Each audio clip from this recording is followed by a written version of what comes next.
more after your first application. Your solution is at plexidermtrial.com or call the number on your screen. Join us right here on WRDW News 12 at 11 a.m. for Warren A Way of Life. Visit us anytime online at warren.church for more information. This year, don't settle for less than a Honda. Visit your Augusta Aiken Honda dealer. Parker's Kitchen is proud to partner with Wrdw Project to help empower veterans and their families. When you round up at Parker's, we'll make sure to match 25% of your donation to support local veterans. Live from Augusta, you're watching News 12 live at 5. Good evening and thanks for joining us here live at 5. I'm Will Rio. And I'm Meredith Anderson. Nearly half of the golfers at the Augusta National Women's Am made the cut. Plus, we're tracking a first alert for Sunday. We'll go straight to your first alert chief meteorologist Riley Hale with what you need to know. Riley. Yeah, guys, we are going to continue that first alert, and timing right now looks to be mainly late Sunday into early Monday, so this is going to be a time frame we definitely need to pay attention to the weather. I want to make sure that y'all are staying weather aware as we get late into the weekend and early next week. We got a couple of different threats on the board. Looks like we could see some strong to severe thunderstorms, but these are going to be slow-moving storms, so there's also going to be a flood risk attached with this first alert this time. So make sure you are staying updated on the forecast the next couple of days. One positive to this afternoon from the Storm Prediction Center, they did back off the severe weather threat a little bit further off towards the west. You can see the majority of us are no longer included in this 15% severe risk. Now, the thing is, maybe we're not quite as high in the severe weather threat, but it's still likely not going to be zero. And this is another concern for us, is the flash flood risk. This actually just got updated here within the last several minutes. Now, a slight flood risk in effect for some of our northern and western counties, marginal flood risk in effect for the rest of us. So some heavy rain could definitely cause some minor flooding issues, especially for those flood-prone areas. Take a look at how much rain we're expecting. For us here around the CSRA, anywhere from around 1-2 inches of rainfall, but you can see well off towards our northwest areas around Memphis, they're going to see 4+ inches of rain over the next several days. So we're going to see some, not quite as much though as there in the mid-south. We did get an update on the drought monitor today, still showing a moderate to severe drought in effect across most of our central and northern counties, specifically around Clarksville Lake. Take a look at this. McCormick, Lincoln, Wilkes, Columbia, and McDuffie County all included in this severe drought. So we desperately do need some rainfall, and it looks like we will see a good bit heading into late this weekend, early next week. The thing is, tomorrow we could see a few isolated thunderstorms for your Friday. They would be timed out for mainly late into the afternoon, early evening hours. Those temperatures are going to be very warm throughout the day Friday, waking up close to 70, and afternoon highs will get close to 90. Have a look at that first alert again for you in just about 10 minutes. Thanks, Riley. The second round of the Augusta National Women's Amateur has wrapped up, and today was cut day for the 71 golfers out there. A lot of movement on that leaderboard as we head to the final round on Saturday. We go live now to Champions Retreat, where your Joseph Doring is on standby with the latest from day 2. Okay, Joe, who was making moves today? That's right, Meredith. It was a very back and forth day at the top of our leaderboard here in round 2 at Champions Retreat. Obviously, the big storyline from yesterday that we talked a lot about was the fact that Megan Ghani shot that 63, single lowest round in this tournament's young history. But she walked onto the tee today with a 2-shot lead, and now she's no longer even the leader in the clubhouse. Ghani had bogeyed 2 of her first 4 holes, and she was one of the last groups out in this round 2. By the time she stepped on the tee box, defending champion Lottie Wode was on her Ring doorbell camera. Wode shot a 2-under round of 70 today, which has her in a tie for first at 9 under. Ghani bogeyed, as I said, 2 out of her first 4 holes, then responded to get herself back into that lead, only to drop back down in the final few holes. Kiara Romero took advantage of today's soft conditions. A 4-under round of 68 now has her sipping on an iced tea, as she is tied for the lead with Wode at 9 under 2. Former Sage Valley Junior Invitational champion Asterisk Talley, also with a great day out here. Her round of 66 has her in a tie for 6th at 7 under. I knew I was going off earlier than Mega, so I just thought that if I could maybe get a few birdies near the start, then, you know, I'd kind of show that I could catch her, and managed to do that on I started on the back nine, but not the best front nine after that, but it was okay. After the first 9 holes of the first day last year, I think I was like 4 under, and everything just went downhill after that, and I think I was just kind of pushing too much into the thought of me winning the tournament, and this year I'm just kind of out here just trying to play my best game and see what happens. Now, when the projected cut line came out around 10:30 this morning, it sat at 1 under par, and it didn't move a muscle from there. 32 of our 71 golfers in the field will be playing the third and final round at Augusta National Golf Club this Saturday morning. We could have our first repeat champion on our hands with Wode if she's able to pull ahead and win this one on Saturday, or one of the other 31 golfers not named Lottie Wode could win this and stamp their name in history. And it's just crazy to see how low these golfers are going this week. 3 years ago, Hannah Davis finished 1 under to win the tournament back in 2022. The lowest any previous champion finished at was in the first ever edition. 2019 champion Jennifer Kupcho took home the inaugural win with a score of 10 under. We'll see how those who made the cut fare on Saturday. But again, it is a different ball game at a different course. They are going to be playing at Augusta National. Champions Retreat is no walk in the park. It's not. But Augusta National, a different course, a lot more pressure, and of course, a much bigger gallery. It is certainly going to be a treat moving there on Saturday and watching these women compete for a championship there. Yeah. It's going to be great. Thanks, Joe. Even though tomorrow's practice round is closed, patrons will line the ropes at Augusta National Saturday for the finals. And then, of course, there's drive, chip, and putt Sunday, and the first Masters practice round is Monday. And Golf Week is now Golf Weeks, plural, and local businesses say after Hurricane Helene, they really need to cash in. Yeah, your Audrey Dickerver joins us live at 5 in downtown Augusta. Audrey, are local businesses ready for this rush? Meredith, they're definitely ready, and with Masters already starting next week, they said they've been preparing for thousands of people to be coming through their doors and to be visiting and enjoying everything Augusta has to offer. Now, from restaurants to retail, they've all been prepping in all sorts of ways to get ready for those patrons, adding Augusta or golf-themed merchandise such as clothes, hats, earrings, and more, and even adding staff to accommodate the influx of people. It's the 2 weeks out of the year many businesses thrive off of, especially after many of the recent weather events we've experienced, causing many of them to be closed. And now they're hoping the increase in visitors could help them make up for the loss in business. We were closed for probably over a week. And definitely Never great in retail. and then October was really tough month for everyone in business in Augusta. It was horrible. So I would say more than ever, yes, I feel like everyone kind of just wants to feel normal, so they just want to have a really good golf week.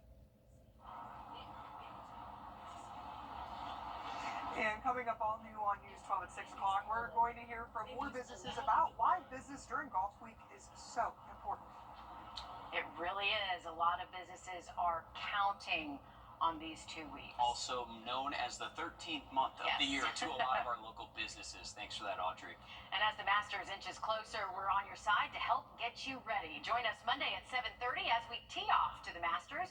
Your Alyssa Lyons and Joseph Doring will host this special, and you know Will and I are involved in this too. Again, this is coming up Monday night right here on News 12. Switching gears now, tonight, an Aiken man faces charges after police say he shot another man last week. Anthony Thomas is charged with assault and attempted murder along with a gun charge. Aiken County deputies say the shooting happened last Friday on Carriage Hill Place. Reports say the victim had been shot in the back. Thomas is behind bars at the Aiken County Detention Center. A safety alert tonight for those of you in Beach Island. You'll need to boil your water before drinking it thanks to a water main break.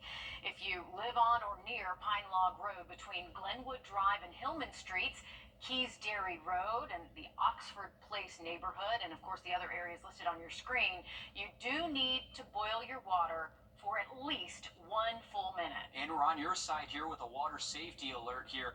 After the advisory is lifted, you need to flush your pipes and let the water run for 5 to 15 minutes or until the water looks clear. Run your refrigerator's water dispenser and then install a new filter. And run the dishwasher and washer machine for 2 empty and water-only cycles and then a 3rd cycle using detergent. Some good advice there. President Donald Trump's newly announced tariff. Close to record high temperatures over the next several afternoons. Maybe a few storms tomorrow, but the more severe storms are going to show up late this weekend into early next week. Full look at the forecast just after break. Time and temp, brought to you by your First Alert Weather Team. This is not you. Call 1-800-622-2774 for your free information and your free gift. That's 1-800-622-2774. 1-800-622-2774. Call now. Our First Alert has always given you the edge against severe weather. And now, with our new First Alert radar network, First just got even faster. With up to 10 times the resolution of other local radars and technology that can pinpoint right down to your street, First just got faster. All right, welcome back, folks. I do want to first start with the first alert we have issued for late Sunday into early Monday. So the timing is critical. I know we got a lot of big events happening on Sunday this week. Sunday morning looks completely dry. And I would say even the majority of our Sunday afternoon does look dry. We're not really expecting the stronger storms to arrive until we get much later into Sunday evening, Sunday night, and most likely even early Monday morning. So this is going to be a time frame where I want everyone to just stay weather aware. Make sure you're staying updated on the forecast over the next couple of days. Storms right now could pack a punch in the way of some strong straight line winds, and they're also going to be slow moving, so we could see possibly a flood risk materialize across the area as well. We are underneath a 15% risk for some of our counties from the Storm Prediction Center already. That could expand again. Lower risk for tornadoes and hail with this event, but still not zero. But remember, timing is mainly going to be Sunday night into early Monday. During the day Sunday, it does look mostly dry here across the CSRA, so I don't want that first alert to confuse you, even though it's in effect for Sunday to Monday. Most of your Sunday looks dry. It's going to be Sunday night into early Monday where we expect most of that rough weather. You can see that here in this graphic. So Sunday, you can see there's not necessarily a ton of rain on that map there for Sunday, but you can see the majority of it shows up on Monday. So that's the thing. These storms show up late into the day Sunday, continue throughout the day Monday, but the severe weather threat Monday would most likely just be early in the morning, and would see improving weather as we get late Monday afternoon and Monday night. So looking at the forecast for then, we are expecting pretty stormy conditions. Possibly could see a storm or two for your Friday afternoon. So for tomorrow, we got really high temperatures close to 90. Those could set a new record for us. And later into the afternoon, with just the extra humidity we have in the air, could bubble up a few showers and thunderstorms. So keep an eye to the sky if you're going to be out and about late into the day tomorrow. Once we get into Saturday, less of a storm chance Saturday, but we're still going to be just as hot with near record high temps. There could be some dense fog early in the morning, so if you're going to be up early Saturday morning, watch out for that. Here's your rain chances Friday. So mainly for your Friday afternoon, I would say between 3 and 7 p.m. That's going to be where we're looking at the best chance for maybe a pop-up shower, thunderstorm. Most of the day tomorrow does look dry again, though, so not an all-day washout by any means on Friday. And we're hoping that we do have dry weather for the home opener of the Green Jackets. They're going to be taking on the Columbia Fireflies tomorrow night. That first pitch is going to be at 7:05. We should be still in the upper 80s around that time frame, and then as we head throughout game time, we'll eventually drop our temps into the 70s. But looking mostly dry for that game tomorrow night. It's going to be Sunday and Monday we have to worry about.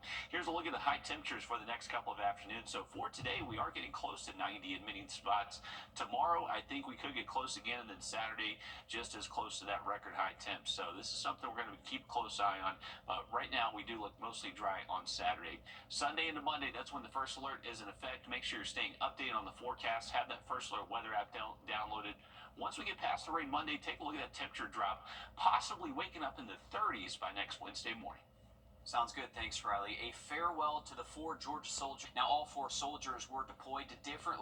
Republicans at the State House are pumping the brakes on a plan that would have soon raised taxes for most filers in South Carolina. Critics note working South Carolinians would have been hit hardest in the short term, while high earners would have benefited. Your State House reporter Mary Green has the details. Earlier this week, House Republican leaders told reporters they expected to debate this tax reform bill on the House floor next week. Days later, they're now pressing pause on it. We don't think it's right to vote the bill out at this time, but instead to make sure we know exactly what we're doing before we pass a bill to the floor and then try to amend it. The bill would have collapsed South Carolina's 3 existing income tax rates into one flat rate, starting at 3.99% in 2026 and eventually dropping to 2.49%.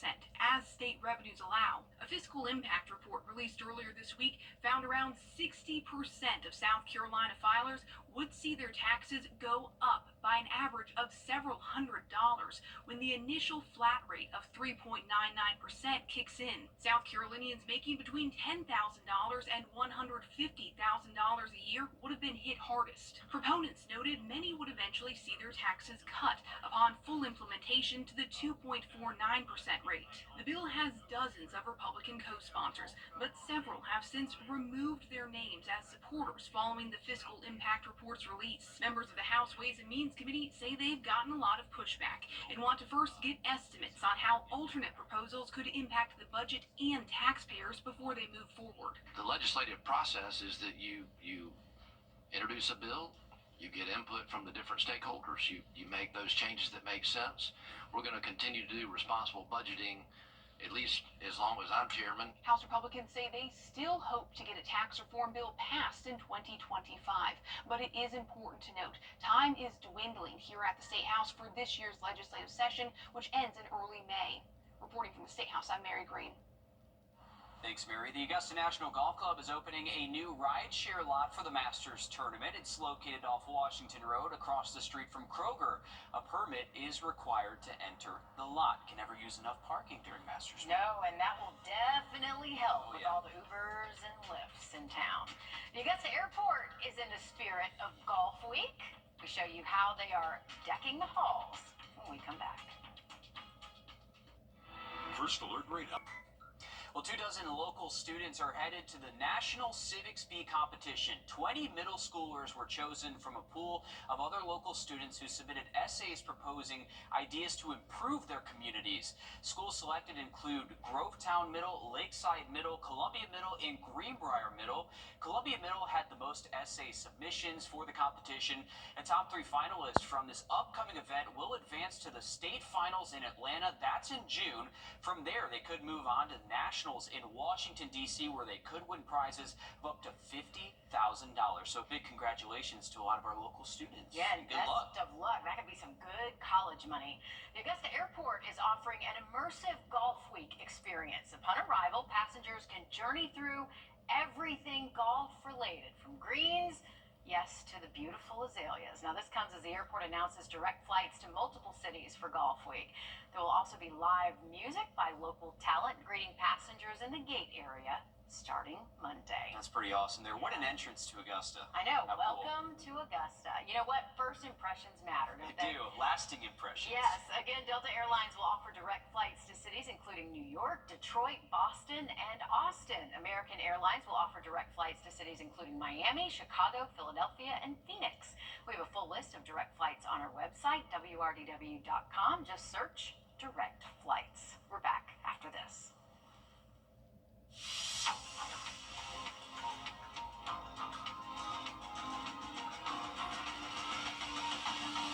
What's with all the goats? Oh, don't worry. You're getting one too. But why goats? GOAT. George's outstanding attorney team? After you've been injured in a car crash, call George Sink Injury Lawyers and get the GOAT on your side. Hurt? Call all nines now. Wherever you are.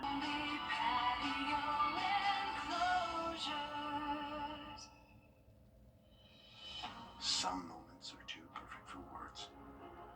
A love so true. A night so magical. At Windsor Jewelers, we help you find the ring that tells your love story.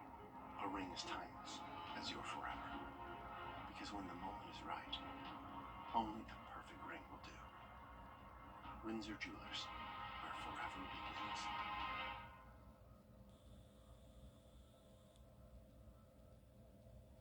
Welcome back, folks. A live look over SRP Park. We got the Green Jackets taking some BP, getting some practice in before that home opener tomorrow night, 7:05 first pitch Friday night at SRP Park. It is going to be a warm one tomorrow night. Right now we're at 87 degrees. Should be just as hot by around first pitch out there tomorrow. Remember, for tomorrow, we do have about a 30% chance for an isolated shower or thunderstorm showing up later into the afternoon. Going to stay hot through Sunday, and that's when we do have the first alert in effect Sunday into Monday. Potential for some strong storms, maybe even a low flood risk too. Once we get past that rough weather early next week, we do cool down. Much cooler Tuesday, Wednesday, and even into Thursday next week. Stick with us. Much more coming up just after a short break. The weather. It's something that affects us all every day. From from sunny to severe and anything in between. This is why we First Alert. Accidents can happen at any time. Go Patriots! You can't handle the roof. Wounded Warrior Project is proud to partner again this year with Parker's Kitchen to help empower your community's post 9/11 veterans, heroes, and their families. Thank you, Parker's Kitchen, for your commitment. You're watching News 12 live at 5. Continues. Good evening and thanks for joining us here live at 5. I'm Wrdw. And I'm Meredith Anderson. Cut day for the Augusta National Women's Am at Champions Retreat. Plus, we're tracking a First Alert for Sunday. We'll go straight to your First Alert Chief Meteorologist, Riley Hale, with what you need to know. Riley. Yeah, guys, these are the big three things we're tracking over the next couple of days. We have near record high temps tomorrow through Saturday, and we'll probably get close Sunday, and that's when the first alert does go into effect. It's going to be late Sunday into early Monday, so if you have plans early Sunday morning, we have drive, chip, and putt Sunday morning. That looks good to go. We're not expecting the really strong storms to arrive until we most likely get later into our Sunday night, if not even technically Monday morning. So we are going to just continue this first alert Sunday into Monday. But if you have plans during the day Sunday, right now it looks mostly dry for the CS, or it's mainly going to be a Sunday night to Monday event for us. So stay updated on the forecast. Timing could shift a little bit, but one should bring us a minor flood risk across the area. So that's also a concern and why we have issued the first alert. We do need the rain. We're going to have the potential maybe for an isolated storm Friday, but the stronger and possible severe storms will hold out until we get to Sunday into Monday. Much more on that threat and our near record high temps in just about 10 minutes. All right, thank you, Riley. This is the third time there's been a co-lead heading into Saturday's Augusta National Women's Am Championship. Kiara Romero and Lottie Wode are both sitting at 9 under. Megagane, the solo leader after round one, falling to a tie for third today, but all eyes, of course, are still on the defending champion who's on track for a potential repeat here. It is a stacked leaderboard heading into the final round at Augusta National. The cut line ended at 1 under, the lowest cut line in championship history, Alyssa. Yeah, that just really goes to show you how competitive this field really is. The only thing to ever come close to this was probably 2017 and the U.S. Women's Amateur. But hey, today in the top 20 were 3 Gamecocks playing, and 2 of them have now made the cut. Ella Golitsky teed off first for them, and she played a little bit of shuffleboard above and under that projected cut line when she was starting her back 9. The South Carolina golfer bogeyed 11, her third of the day, before dropping back to 2 under on 14. The same score she finished with.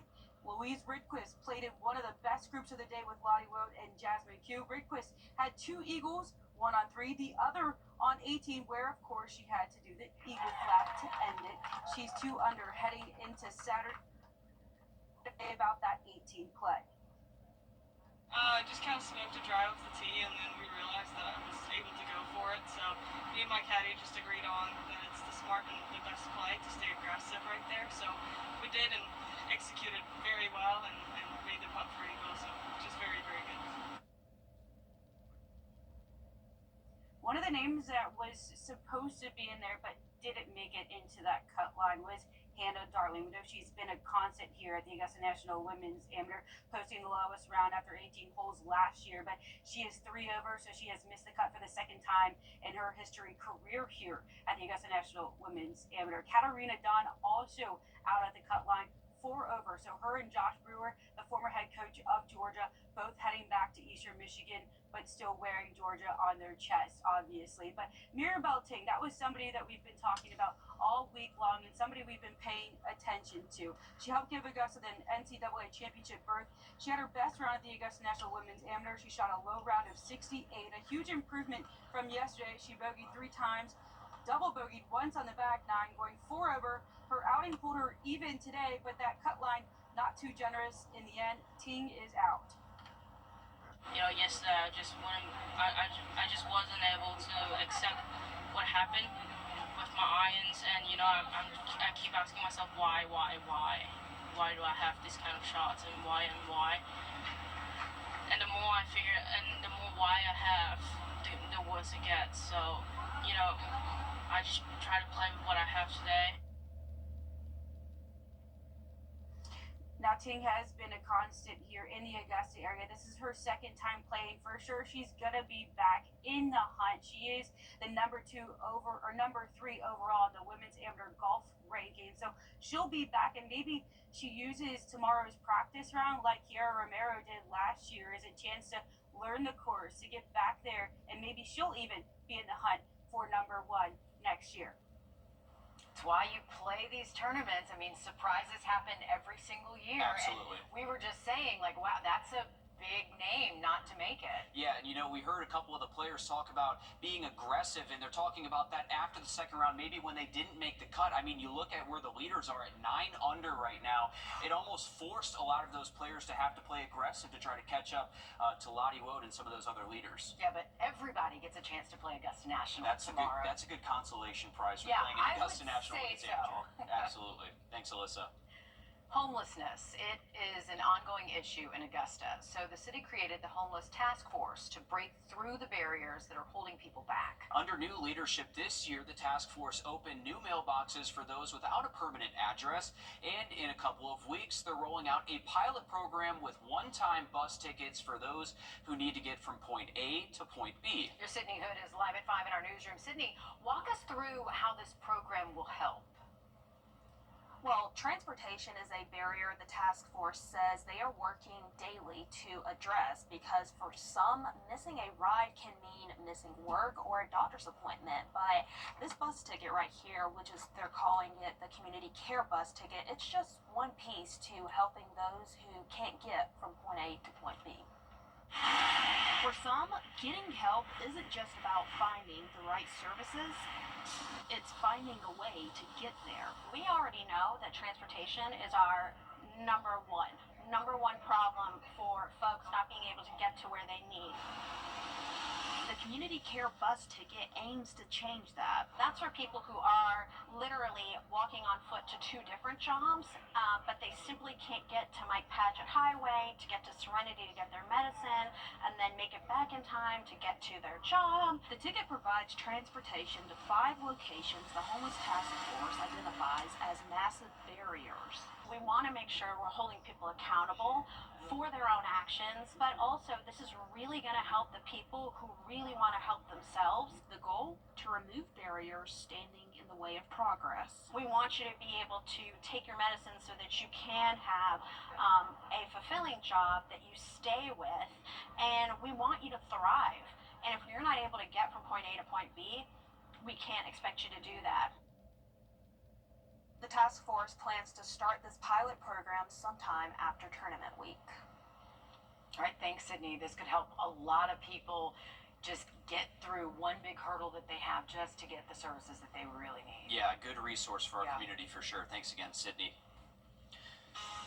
Well, the clock is ticking at the Georgia State Capitol ahead of a looming deadline. We break down which bills are at risk of being gutted when we come back. Riley?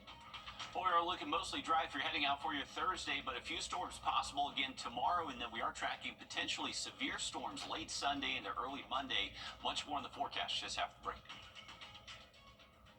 Time and Temp, brought to you by your First Alert weather team. This is not you. Cooler than normal.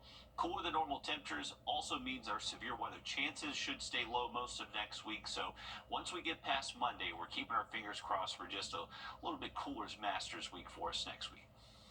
All right, thanks for that, Riley. Legislators entering the final push before the end of the legislative session. Tomorrow is sine die, the last chance to get a bill passed this year. Georgia State House reporter Abby Kasoris explains what bills we expect to see debated.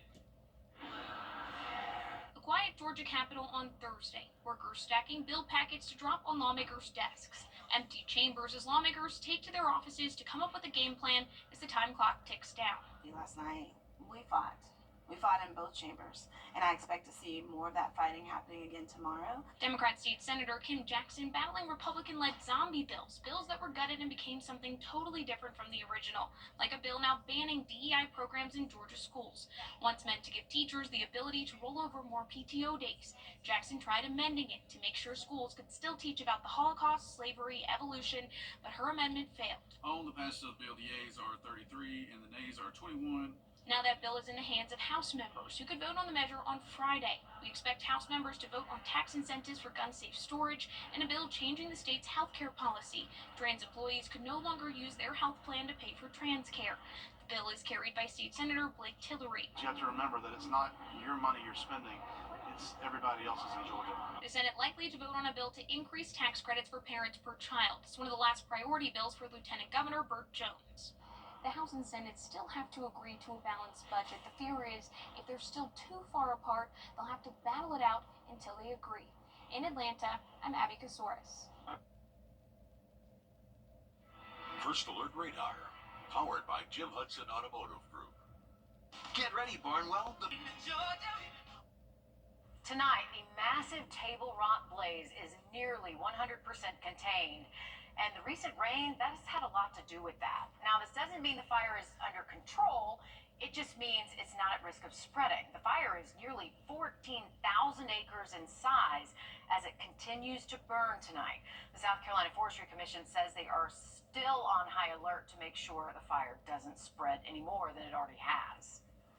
Even if they're not active flames that you can see, can still produce embers and still create flare-ups. So we want to detect those hot spots either with drones and other technology or by hand too, which is called cold trailing in wildfire fighting, so that we can extinguish those and make sure they're not going to flare up.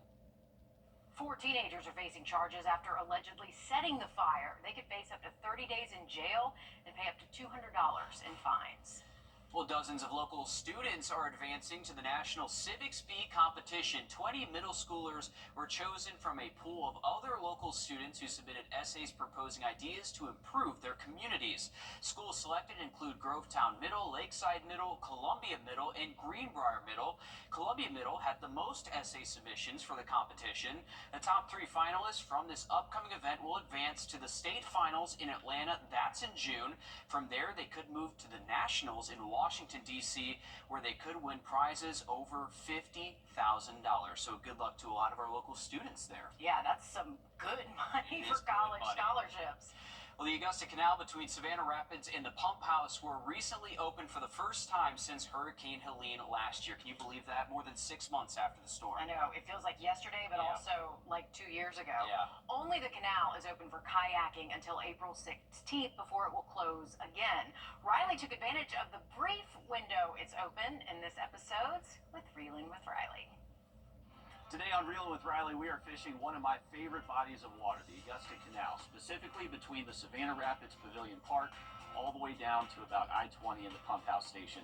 This section of the Augusta Canal has been closed since Hurricane Helene hit on September 27th. So for the first time in 6 months, this body of water is fishable. So no one's fished it for a long time, and we only have most likely a few months to fish it before they do drain it to make additional repairs. So let's go see what we catch. The thing with fishing the canal is you're always moving, so you never really get to fish every single spot. Oh, oh, oh, whoop, whoop, whoop, whoop, whoop. Fish, fish, fish. Spinnerbait, good call, Clayton. All right, first fish of the day. This is actually looking like a spotted bass to me. I've never caught a spotted bass in the Augusta Canal before, so new species for me, always fun, and just getting started. See if we can catch some more. It's a good, healthy one. That's a water moccasin. That is one thing you need to look out for while fishing the Augusta Canal.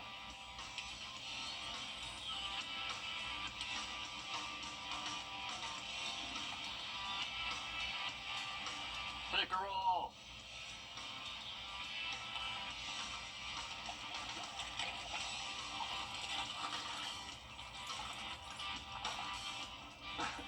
This pickerel, chain pickerel, a lot of people call them jackfish around here. They got some gnarly teeth, so do not try to pick them up by a bass. But they are very aggressive, always fun to get.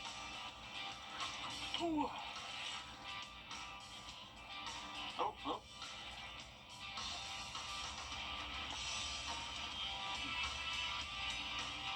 I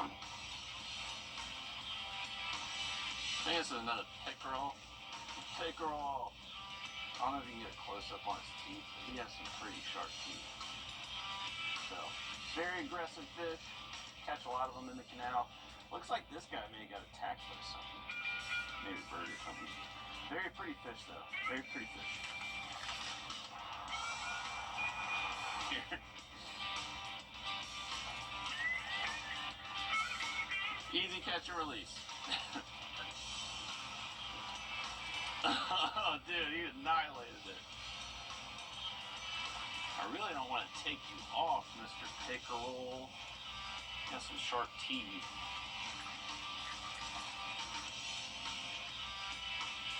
We had a phenomenal time today on the Augusta Canal, seeing it for the first time since Hurricane Helene did hit our area. This stretch is only going to be open for about 2 weeks. They will close it down April 16th and going to have to make some additional repairs before they open it back up again. So try to take advantage of the couple weeks we do have this stretch open.